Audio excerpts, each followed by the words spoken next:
Hari ini kita sampai ke penciptaan arsip. Ya, kalian nanti masuk dulu ke aplikasinya seperti biasa ya. Kemudian kalian masuk ke dashboard atau halaman dari aplikasinya. Kemudian ke data master. Di sini ada penciptaan arsip. Yang dimaksud penciptaan arsip adalah eh, siapa, bagian mana yang membuat arsip tersebut. Nah, ini sistemnya kita dibuat terintegrasi. Artinya semua bagian menggunakan aplikasi yang sama. Ya. Jadi di sini kalian harus buat bagian mana saja yang membuat arsip. Ya. Di sini misalnya belum ada bagian security, pengamanan. Atau kalau security digabung dengan bagian umum, maka nanti security ketika membuat surat, arsipnya masuk ke bidang umum dan rumah tangga. Tapi kalau security dipisah, ya tergantung perusahaannya ya. Kalau security-nya dipisah, maka kalian buat sendiri di sini arsip yang dibuat oleh bagian security. Ya, ini masing-masing tergantung di perusahaannya ada berapa divisi. Ada yang menyebutnya divisi, ada yang menyebutnya unit, ada yang menyebutnya bidang. Semua sama, tergantung dari perusahaannya menamainya itu apa. Misalnya kalau bidang ya, bidang kepegawaian, bidang keuangan, bidang pengadaan, bidang produksi, ya.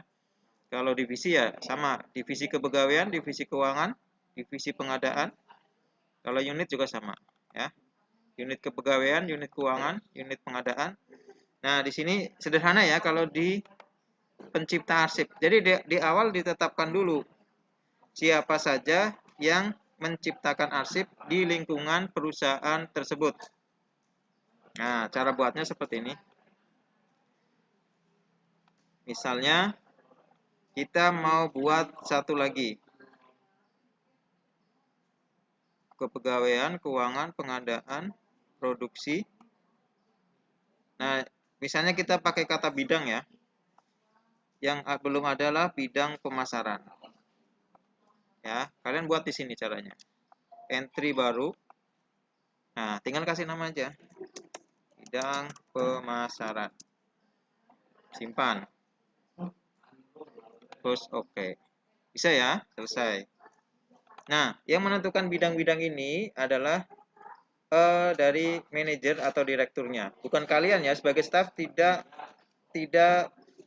tidak punya wewenang untuk membuat bidang-bidang ini. Kalian hanya wewenangnya adalah mengusulkan. Nanti yang menetapkan adalah manajer umum atau dari direktur perusahaannya.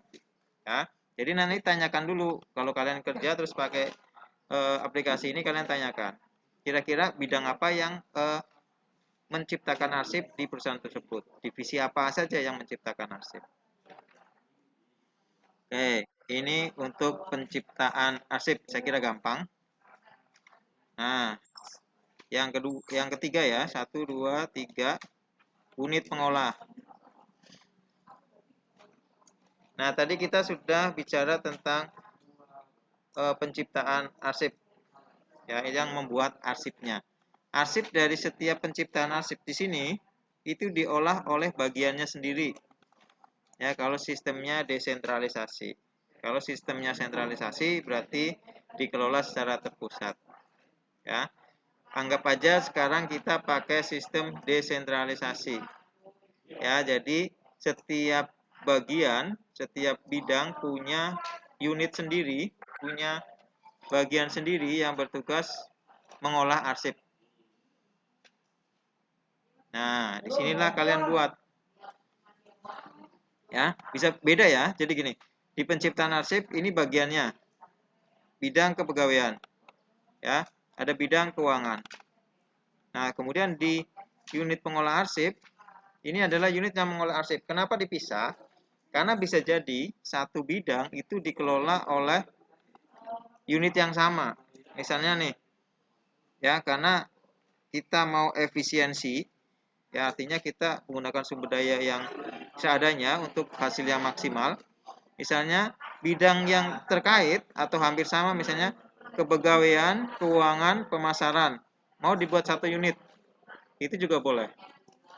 Ya, bidang produksi, bidang umum dan rumah tangga, misalnya mau dijadiin satu unit, boleh. Ya, tapi idealnya satu bidang ini adalah satu unit pengolah.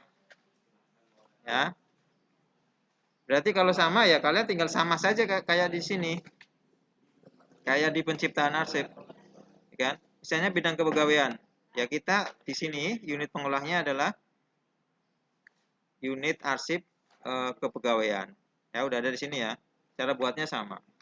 Kalau memang idealnya sama ya, idealnya satu bidang, satu divisi ada satu unit pengolah arsip.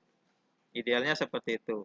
Agar masing-masing divisi bisa dikelola oleh karyawan yang sama, jadi lebih fokus. Ya, kalau satu atau beberapa karyawan mengelola arsip dari berbagai bidang, biasanya mereka akan pusing ya, karena pekerjaannya terlalu banyak. Ya, tapi tidak masalah ketika memang perusahaannya masih kecil ya. Ketika perusahaannya masih kecil kan nggak mungkin ya ketika surat di bidang kepegawaian, misal arsip bidang kepegawaian baru sedikit. Nah, kalau orangnya khusus untuk unit kepegawaian doang, ya maka mereka akan banyak tidak bekerja. Ya, kalau memang dia sudah menciptakan unit pengolah arsip sendiri. Nah, maka bisa digabung dengan unit yang lain.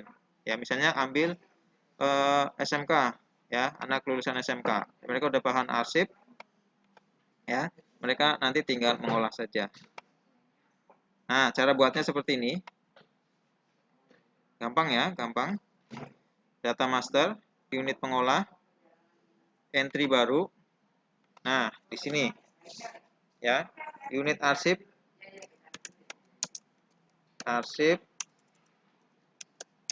bidang pemasaran. Ini yang tadi saya buat ya. Nah, simpan. Data sukses disimpan. Ya, gampang ya. Pokoknya di OTKP itu nggak ada yang susah, semuanya gampang. Nggak ada yang susah, yang penting kalian mau mengerjakan saja. Yang jadi masalah ketika kalian tidak mau mengerjakan. Ya. Kemudian kita lanjut yang keempat, nih lokasi. Hari ini 3 aja ya. Tapi nanti kalian langsung praktek mengerjakan 3 data master ini. Ya. Setelah ini kalian langsung praktek. Nah, kalau di sini ini adalah lokasi arsip. Jadi gini, ya. Di setiap unit biasanya ada tempat khusus untuk menyimpan arsip, ya. Bisa di gedung, bisa di ruangan khusus, atau kalau memang perusahaannya masih terbatas, ya mereka dijadikan satu dengan kantornya. Ya, filing-filing kabinet ini, ya, kita sebut sebagai nama lokasi. Ya, bisa jadi satu gedung ada beberapa tempat. Ya, bisa jadi satu gedung ada beberapa tempat. Misalnya kalau di sekolahan di gedung A itu ada unit SMP, SMA, SMK, IT, bimbingan konseling. Ya, berarti ada sekitar 5 atau 6 tempat untuk penyimpanan arsipnya. Nah, itu kalian harus tulis di sini. Biar tahu kita lokasi penyimpanan arsip tersebut. Ya, misalnya kita di sekolah ya. Kita di sekolah berarti kita buat seperti ini. Entry data, ya, gedung A, unit SMA misalnya. Kalau mau lebih lengkap lagi, boleh ditambahin gedung A, lantai 3, unit SMA. Ini lebih lengkap. Ya, misalnya entry lagi, gedung A, lantai 1, unit SMK. Nah, penentuan nama ini ya ditentukan yang mengambil keputusan adalah manajer. Ya, sebagai staf sebaiknya berkonsultasi dulu dengan manajer atau kepala tata usaha biasanya kita menyebutnya. Ya, nanti kalian ketika bekerja kalian jangan namain sendiri ya. Kalian harus berkonsultasi dengan mereka. Kalian hanya berhak untuk mengusulkan, kecuali kalian jadi kepala tata usahanya. Nah, kalian nanti boleh mengusulkan seperti ini, ya, atau seperti ini juga nggak masalah. Misalnya seperti ini, gedung A,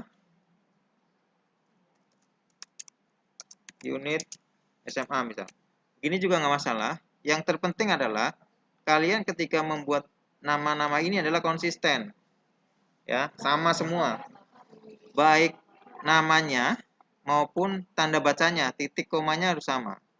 Ya, itu agar kita enak dilihat dan seragam. Misalnya mau pakai seperti ini ya, seperti ini semua. Ya, gedung A, unit 2. Ya, gedung A, unit 3. Nah, ini sama. Jangan gedung A, lantai 1, unit 2. Itu jangan. Nah, kalau mau seperti ini semua. Kalau mau seperti ini semua. Harus sama. Ya, jangan seperti ini. Ini kan contoh, ya. Ini kan beda-beda. Ya. Jangan seperti ini. Ini tidak rapi. Dan kalau mau dicari agak susah. Ya, karena kita biasanya nanti mencarinya di sini. Kalau perusahaannya besar, kita akan cari di sini. Gedung A misal. Kita search. Maka yang keluar adalah gedung A. Ya, makanya penulisannya di sini harus sama. Agar nanti ketika mencari lebih mudah. Misalnya lantai 1.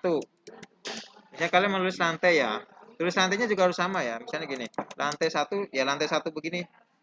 Semua. Jangan kalian tulis ada lantai 1, kemudian ada singkatan seperti ini ya. LT.1. Nah, ini tidak boleh. Kenapa? Nanti ketika mencari, kalian akan kesusahan sendiri.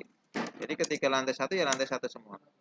Nah, ketika kalian disingkat, misalnya pimpinan minta jangan terlalu panjang nama lokasinya, kalian singkat LT.1, ya tulis begini semua. Ya, sebaiknya jangan disingkat, kecuali ada kasus-kasus tertentu. Misalnya pimpinan minta ini tulisannya jangan terlalu panjang, ya boleh. Ya, LT.1, LT.2, LT.3. Ya, itu harus sama dan konsisten. Kalau kamu tulisnya LT.1 ya begini semua. Ya, baik spasinya, kalau ada spasi di sini juga harus sama. Ya, jangan beda-beda. Ada yang ada spasinya, ada yang enggak. Ya, nanti akan enggak enak dilihat. Ya, sebagai petugas administrasi kalian harus rapi dalam mengetik maupun dalam menulis ya. Bukan hanya menulis, mengetik juga harus rapi. Rapi, konsisten, sama. Jangan beda-beda. Nah, ini untuk data lokasi. Kemudian yang ketiga, yang keempat ya. Sudah ya. 2, 3, 4. Hari ini hanya 3. Pencipta arsip, pengolah arsip, lokasi. Nah, untuk kasus kita hari ini. Ya, kalian sekarang adalah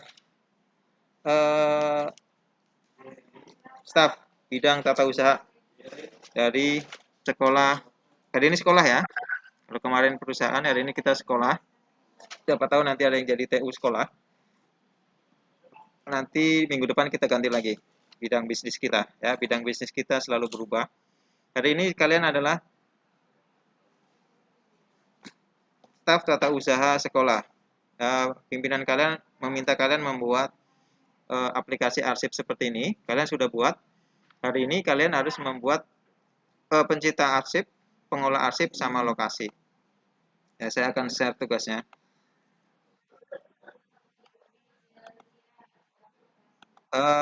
Jangan satu. Kalian ngikutin soalnya. Ya. Nah, seperti ini. Soalnya saya akan ketik dulu ya.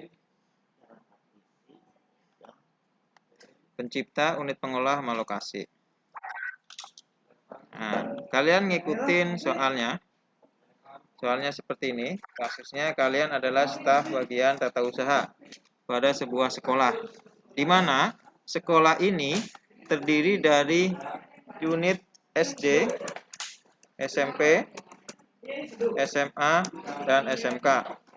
Ya. Unit SD, tempat penyimpanan arsipnya ada di gedung A, lantai 1. Unit SMP ada di gedung A, lantai 3.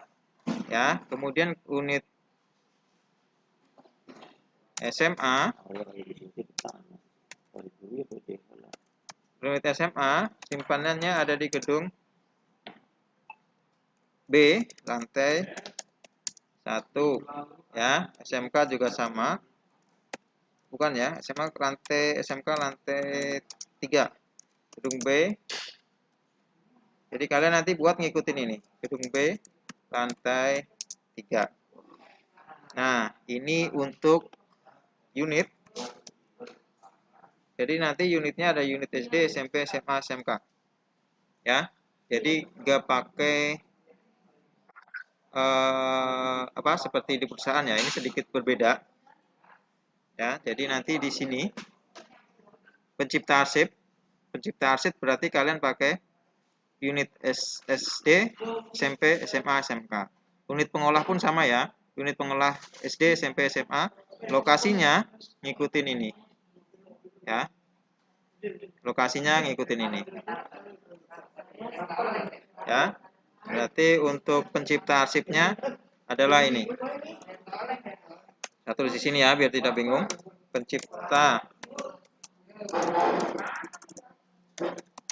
Jadi arsipnya kita bedakan berdasarkan unitnya. Unitnya itu SD, SMP, SMA, dan SMK.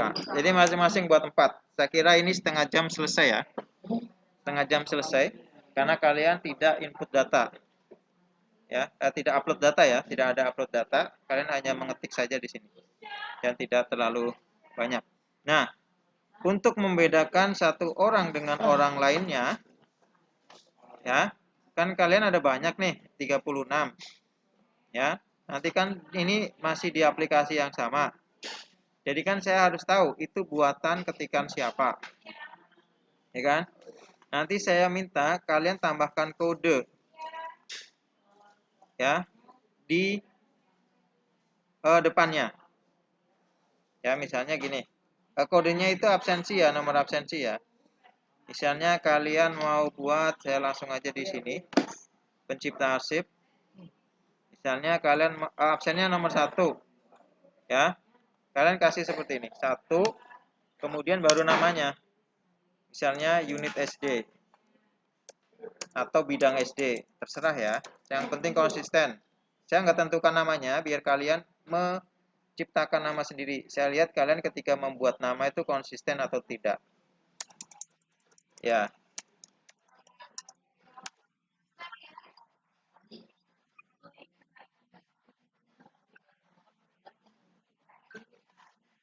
ya nggak boleh. Harus sama ya. Harus konsisten. Misalnya unit misalnya namanya 1 unit SD. Nah, kenapa pakai angka 1? Ini untuk membedakan siapa yang membuat ya. Kalau absen 2 ya 2. Nah, 2 berarti tetap 1 ya. 1 unit SMP. Itu ya, konsisten.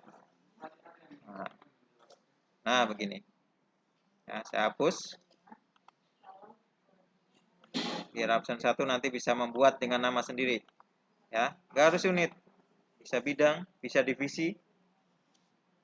Nah, kemudian itu. Kemudian untuk unit pengolah, sama kayak tadi ya, cuma ditambahin depannya. Unit arsip. Kalau sudah ada unit, ini jangan unit lagi ya. Unit arsip SD gitu aja. Kalau kamu di sini sudah ada kata unitnya. Jangan unit arsip unit SD. Boleh sih, tapi kurang enak untuk dibaca. Unit arsip unit SMP. Itu juga boleh. Atau langsung aja juga boleh. Unit arsip SMP, unit arsip SMA. Itu untuk unitnya atau unit arsip. Nah, ini juga boleh. Unit pengolah arsip SD. Ya, unit pengolah arsip unit SD. Unit pengolah arsip unit SMA.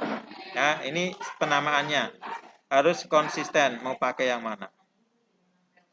Lokasi. Nah, lokasi ngikutin yang di sini. Ya. Nah, ini lokasinya. Saya share.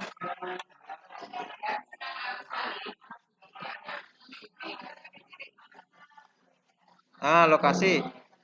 Nah, misalnya SD kan, gedung A lantai 1. Kamu tulis aja di sini. Lokasi ya.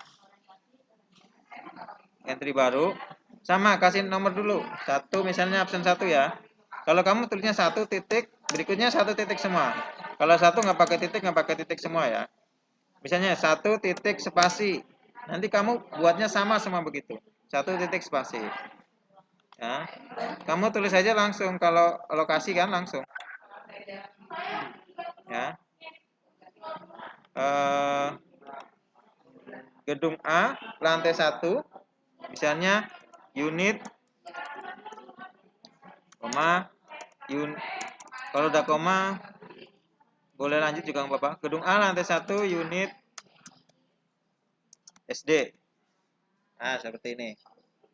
Ya, karena di lantai 1 adalah untuk unit SD ya. Gedung A, lantai 1, unit SD. Kemudian simpan. Ya. Tahu ya? Saya hapus ya yang di sini. Nanti kalian berkreasi sendiri. Gunakan imajinasinya. Pesan saya, ketika mengetik, ya, membuat klasifikasi, membuat lokasi, membuat pencipta dan sebagainya, buat secara konsisten dan sama. Saya kira itu untuk kasus tugasnya. Ya, nanti kalian kirim ke classroom, kalian screenshot ya. Screenshotnya mungkin nanti akan ada banyak. Ya, karena kalian harus ke pencipta arsip, kemudian kalian screenshot. Nah, kalau kalian nanti udah loncat-loncat, misalnya kamu ada di nomor, kan yang buat banyak nih, ya, ada di nomor 1, ada di nomor 2, ada di nomor 3 misal. Nah, kamu bisa set di sini. Ya, misalnya kamu pakai absen nomor 1, kamu klik aja 1 di sini. Maka yang ada angka satunya akan muncul di sini. Ya. Kalau kamu absennya 27, kamu set 27. Nah, nanti yang ada nomor 27 akan muncul di sini, kamu baru screenshot. Ya, kirim ke saya screenshotnya. Jadi ada 3 screenshot, screenshot pencipta arsip, screenshot pengolahnya, kemudian yang terakhir screenshot lokasi. Saya kira itu. Ada pertanyaan?